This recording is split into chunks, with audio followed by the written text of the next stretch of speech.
एक जंगल के एक पेड़ पर कई पक्षियों के बीच एक कोयल और कौवा भी रहते थे।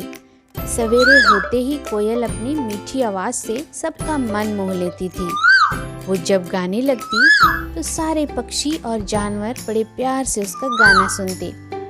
कौवा भी कोयल के गाने को सुनकर बहुत खुश हो जाता। वह जानता था कि उसे तो गाना आता नहीं और उसकी आवाज़ भी सुरीली नहीं है। वो मन में सोचता था कि काश मैं भी कोयल की तरह मीठी आवाज़ में गा पाता, कितना मज़ा आता।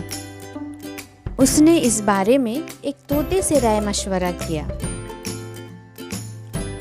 अरे मिट्ठू तोता, कितना अच्छा होता कि मैं भी गाता, तुम सबका दिल बहलाता।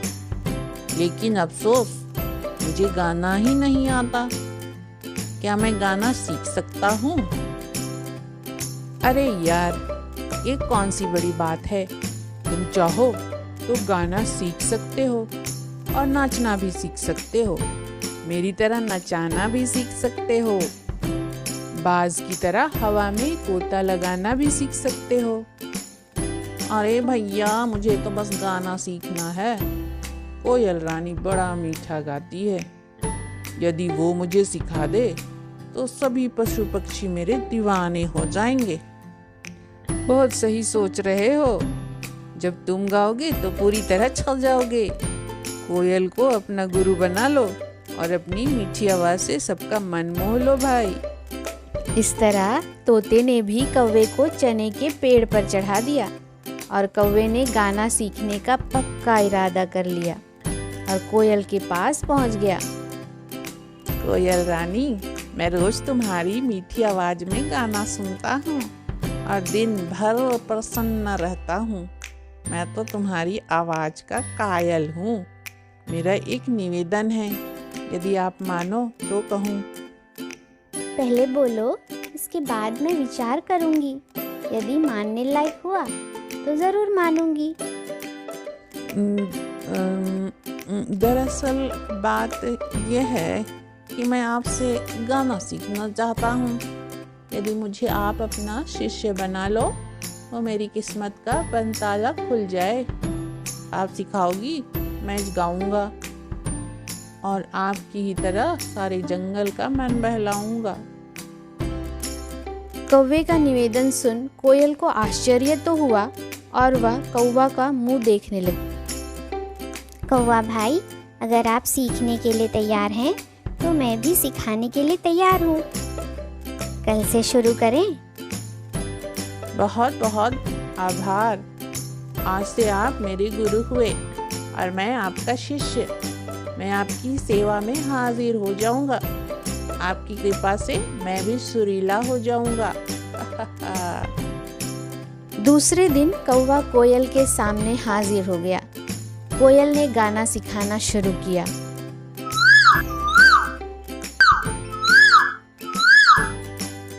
अब मुंह खोलो और यही सुर लगाओ।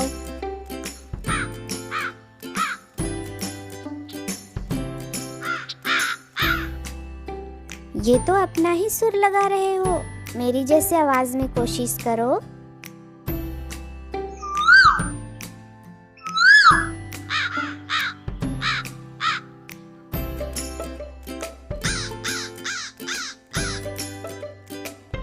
ऐसे नहीं बाबा, मेरी तरह बोलो।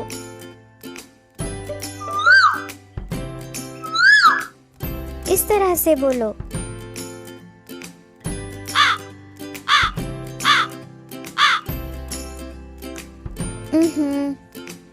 कोई बात नहीं, अभी तो शुरुआत है। धीरे धीरे सुर पकड़ ही लोगे।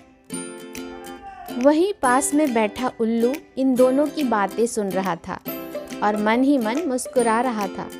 उससे जब रहा नहीं गया तो वो बोल पड़ा। कौवा भाई, ऊपर वाले ने सबको अपनी अपनी आवाज दी है, अलग अलग रंग और रूप दिया है, अलग अलग काबिलियत दी है।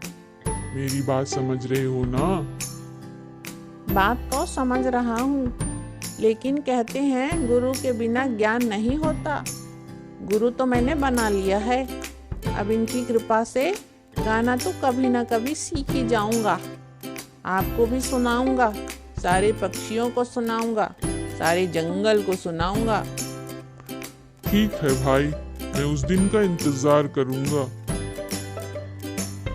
कौवा पूरी तरह से सीखने के लिए तैयार था और कोयल ने भी कमर कस ली थी। इस तरह कौवा रोज गाना सीखने आने लगा। कोयल बेचारी परेशान हो जाती, लेकिन कौवा को सुरीला नहीं बना पाती थी। कौवा बस काँव काँव का ही सुर लगाता था।